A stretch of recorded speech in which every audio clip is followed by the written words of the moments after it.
असली गहना। एक राजा थे, उनका नाम था चक्रवेणु। वह बड़े ही धर्मात्मा थे।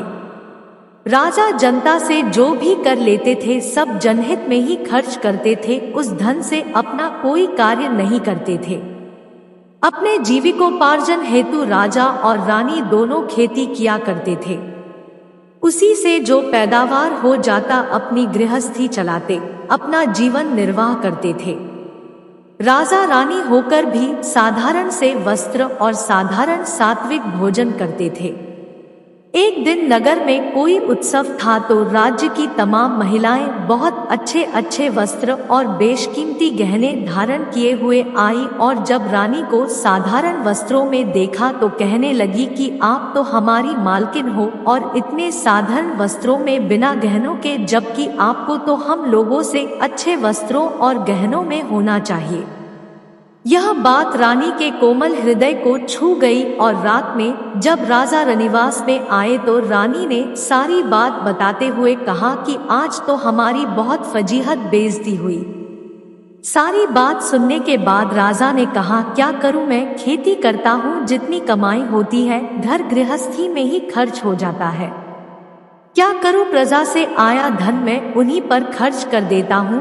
फिर भी आप परेशान न हो, मैं आपके लिए गहनों की व्यवस्था कर दूंगा, तुम धैर्य रखो।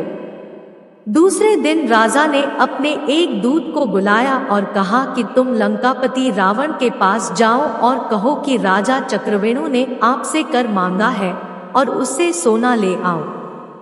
वह व्यक्ति रावण के दरबार में गया और अपना मंतव्य बताया। इस पर रावण अट्टहास करते हुए बोला, अब भी कितने मूर्ख लोग भरे पड़े हैं।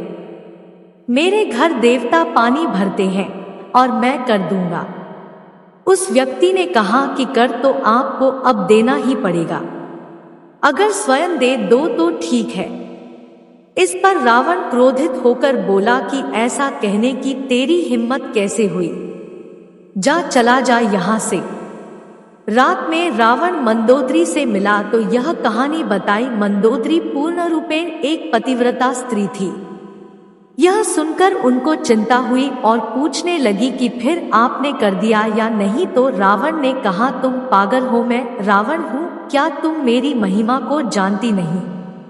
क्या रावण कर देगा? इस पर मंदोदरी ने कहा कि महाराज आप कर दे दो वरना इसका परिणाम अच्छा नहीं होगा। मंदोदरी राजा चक्रवेणु के प्रभाव को जानती थी क्योंकि वह एक पतिव्रता स्त्री थी। रावण नहीं माना। जब सुबह उठकर रावण जाने लगा तो मंदोदरी ने कहा कि महाराज आप थोड़ी देर ठहरो, मैं आपको एक तमाशा दिखाती हूँ। रावण ठहर गया। मंदोदरी प्रतिदिन छत पर कबूतरों को दाना डाला करती थी। उस दिन भी डालने लगी और जब कबूतर दाना चुगने लगे तो बोली कि अगर तुम सब एक भी दाना चुगे तो तुम्हें महाराजाधिराज रावण की दुहाई है, कसम है। रानी की इस बात का कबूतरों पर कोई असर नहीं हुआ और वह दाना चुगते रहे। मंदोदरी ने रावण से कहा कि देख लिया ना आपका प्रभाव। रावण ने कहा, तू कैसी पागल है, पक्षी क्या समझे कि क्या है रावण का प्रभाव। तो मंदोदरी ने कहा कि ठीक है, अब दिखाती हूँ आपको। फिर उसने कबूतरों से कहा कि अब एक भी दाना चुना तो राजा चक्रवेणु की दुहाई है। सारे कबूतर तुरंत दाना चुगना बंद कर दिया। केवल एक कबूतरी ने दाना चुना तो उसका सिर फट गया क्योंकि वह बहरी थी, सुन नहीं पाई थी। रावण ने कहा कि ये तो तेरा कोई जादू है, मैं नहीं मानता इसे, और ये कहता हुआ वहां से चला गया।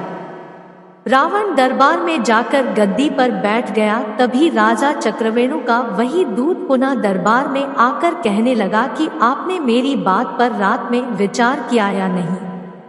आपको कर रूप में सोना देना पड़ेगा। रावण हंसकर बोला कि कैसे आदमी हो तुम, देवता हमारे यहाँ पानी भरते हैं और हम कर देंगे। तब उस व्यक्ति ने कहा कि ठीक है, आप हमारे साथ थोड़ी देर के लिए समुद्र के किनारे चलिए। रावण किसी से डरता ही नहीं था, सो कहा चलो, और उसके साथ चला गया।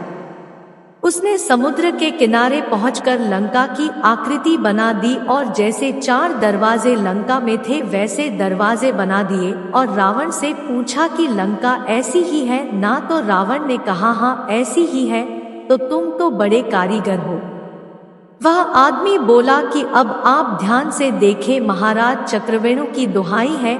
ऐसा कहकर उसने अपना हाथ मारा और एक दरवाजे को गिरा दिया। इधर बालू से बनी लंका का एक एक हिस्सा बिखरा, उधर असली लंका का भी वही हिस्सा बिखर गया। अब वह आदमी बोला कि कर देते हो या नहीं? नहीं तो मैं अभी हाथ मारकर सारी लंका बिखेरता हूँ। रावण डर गया और बोला हल्ला मत कर, तेरे को जितना चाहिए चुपचाप लेकर चला जा।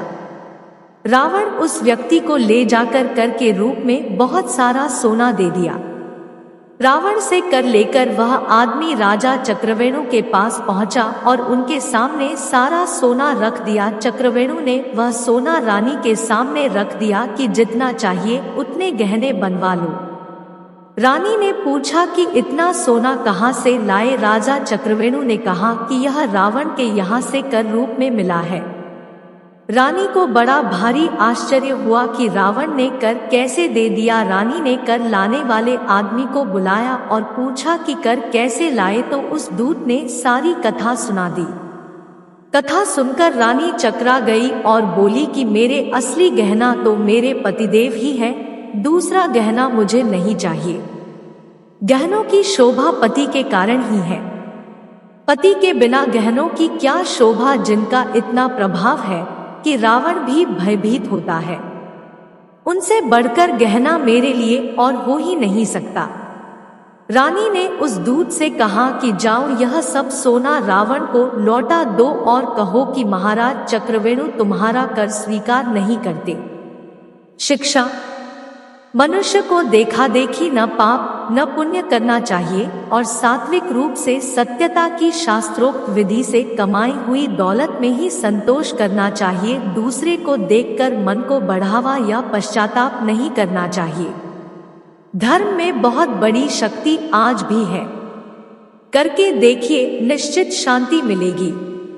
आवश्यकताओं को कम कर दीजिए, जो आवश्यकता है उतना ही खर्च करिए, शेष परोपकार में लगाइए।